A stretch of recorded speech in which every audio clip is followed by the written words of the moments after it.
বাংলাদেশের প্রস্তুতি ম্যাচের খবর। 2 দিনের প্রস্তুতি ম্যাচের শুরুটা দারুণ হলো টাইগারদের। রানে ফিরেছেন টপ অর্ডার ব্যাটসম্যানরা। টসে জিতে ব্যাট করতে নেমে প্রথম দিন শেষ সংগ্রহ 6 উইকেটে 411 রান। হাফ সেঞ্চুরি করেছেন সাদমান ইসলাম, লিটন দাস, মাহমুদুল্লাহ রিয়াদ ও মেহেদী মিরাজ। ক্রিকেটাররা প্যাশন নিয়ে খেলায় রান পেয়েছেন বলে জানিয়েছেন ওপেনার সাদমান ইসলাম। নিউজিল্যান্ড থেকে সামিউল টিটু রিপোর্ট। অবশেষে হেসেছেন টপ অর্ডাররা। ব্যাটিং কোচ নীল ম্যাকেঞ্জির তাতে খুশি হবার কথা। একদিনেই স্কোরবোর্ডে 411 রান। বিরুদ্ধ কন্ডিশনের প্রস্তুতি ম্যাচে এত বড় সংগ্রহ বাংলাদেশের প্রেক্ষাপটে অনন্য নজির। হাই পারফরমেন্স আর উঠতি ক্রিকেটারদের নিয়ে স্বাগতিক দল। তীব্র ঠান্ডায় ব্যাটসম্যানদের একটু সুযোগ দিতেই আগে ব্যাটিং বেছে নেয় বাংলাদেশ, যার ফায়দা নিলেন তামিম ইকবাল। ওয়ানডে সিরিজে নিজের ছায়া হয়ে থাকা তামিমের প্রস্তুতিটা হলো দারুণ। 2 ঘন্টা ব্যাট করেছেন, 83 বল খেলে করেছেন 45 রান। আর যেখানে উইন্ডিজ সিরিজ শেষ করেছিলেন সেখান থেকেই শুরু সাদমানের, হোক না সেটা প্রস্তুতি ম্যাচ।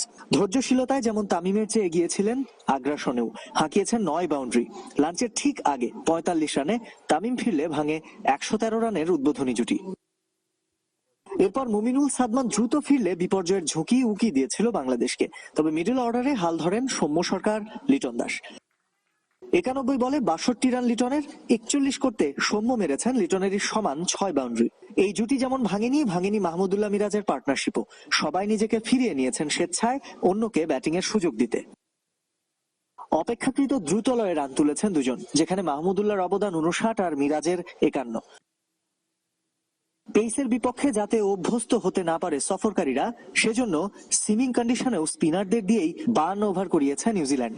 4 ওভারের বেশি বল করেননি স্পিড স্টার অ্যাডাম মিলনেও। তারপরও প্রস্তুতিতে খুশি ওপেনার সাদমান ইসলাম। ফুল টিম যেরকম ব্যাটিং করছে, আশা করবো যে মেইন ম্যাচে এরকম ব্যাটিং করলে হয়তো আমরা অনেক বড় একটা স্কোর টোটাল করে দিতে পারবো ওদের, যেটা আমাদের জন্য ভালো হবে। আর আজকে যেরকম প্যাশন নিয়ে সবাই ব্যাটিং করছে, ইনশাল্লাহ আমরা নেক্সট মেইন ম্যাচে আমরা ওরকম ভালো ব্যাটিং করতাম। যেরকম আমি কয়েকদিন নেটে ব্যাটিং করছি, ওরা আমাকে যেরকম টেকনিক্যালি আমাকে কিছু কথা বলছে, ওগুলো আমি চেষ্টা করছি ওরকম ভাবে খেলার। ইনজুর্ড মুশফিক মিঠুন খেলেননি, তবে দলকে সমর্থন জুগিয়েছেন সারাক্ষণ।